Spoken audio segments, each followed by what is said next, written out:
Julius Malema's Economic Freedom Fighters is planning what it calls a national assembly. It wants to send a message that South African youths are no longer with the ANC.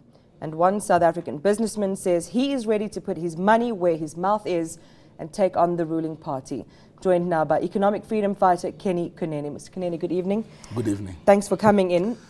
A lot's been said about your move from business to politics, in a sense, Yes. but I want to pick up on this one quote of yours. You say, "The life of sushi and my army of women I put behind me." Why let it go? You've always defended your extravagant lifestyle. You've also pointed out that the lifestyle you lead is because of your own money. You're not using taxpayers' money. So why abandon it?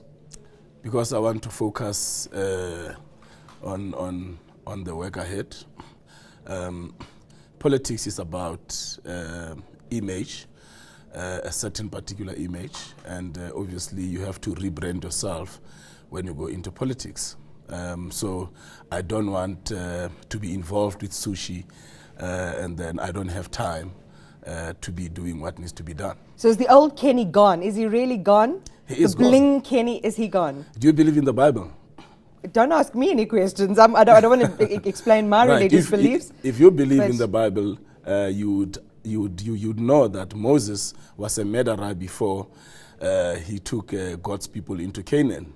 Paul was Saul. He was a Christian executioner and persecutor before he became the one who spread the gospel. So in life, people can lead certain lives and they can change and be used for a different cause. Are you saying, on a serious note, are you saying, though, that you regret the life that you've led? I don't regret it. I don't regret that life. It's a life that I have enjoyed, that I chose to live.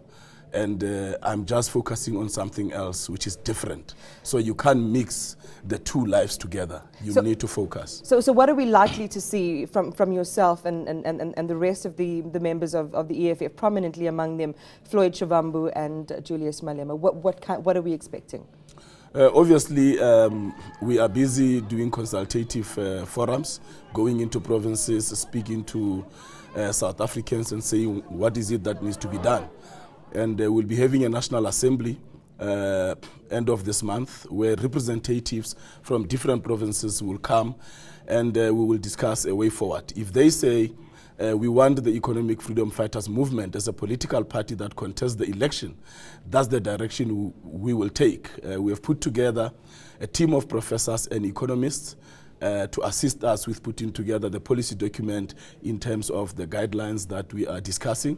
What new are we going to hear from the EFF? What new that we do not have in the political landscape currently? Obviously, all the opposition parties are saying the same things.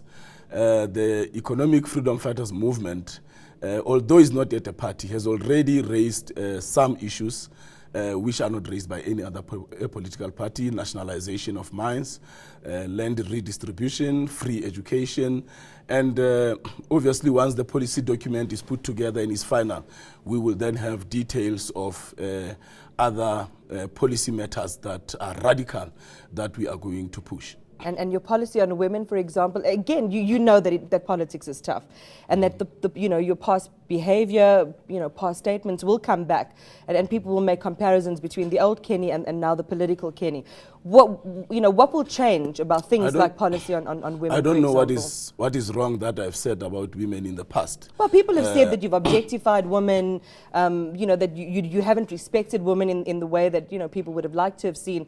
I mean, you have to admit these are criticisms that have been made about you. I'm saying, so what are you going to offer? I mean, what is the party going to offer? I've always respected women, and obviously our policy will not be against women. Our policy will be gender sensitive. We will advocate the empowerment of women. So there is that direction that we will take. We will not go against women. I've never gone against women. I've never objectified women. That was the opinion of those who sought to criticize me. So many things to cover. I just want to quickly go to this. Why should young South Africans believe another party of the disillusion? Floyd Shivambu, Julius Malema, yourself, all supporters of Jacob Zuma at one point, have changed your mind on Jacob Zuma, as we've seen with the open letter. If you have an axe to grind, should you be in politics? Are you going into it for the right reasons? I don't have an axe to grind. Julius Malema did not leave the ANC. He was expelled from the ANC for speaking up, for raising exactly these issues of economic freedom in our lifetime. The same applies to Fred Shivambu. He was suspended. I have not been expelled from the ANC. Yes, we had supported Jacob Zuma because he was sold to us and marketed to us as a man that will unify the ANC and South Africa and do away with the politics of fear.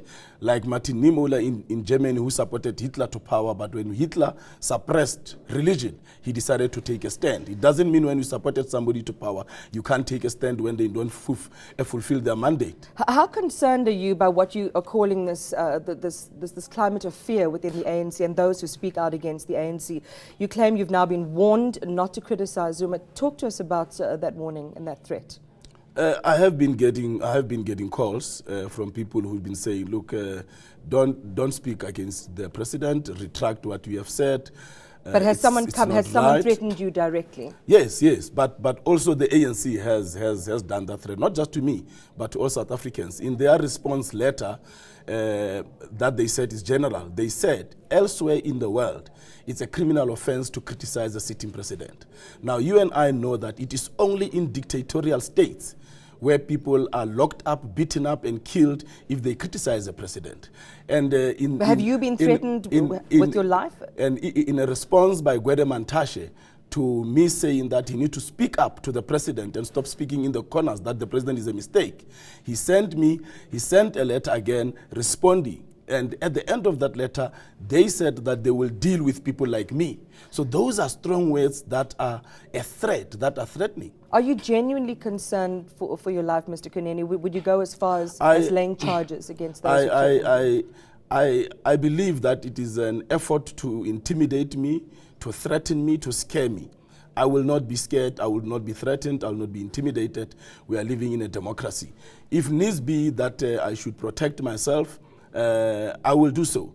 But at the moment, I don't want to be distracted by threats. I am focusing on the economic freedom for our people. I'm focusing on empowering and developing the youth. I'm focusing on collectively with like-minded people to pursue the ideals in the Freedom Charter. And I'm sure we haven't heard the last of the EFF and yourself. Thank you for coming through this evening. It's a pleasure. Appreciate that.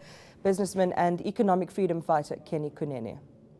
News that moves. eNCA.com.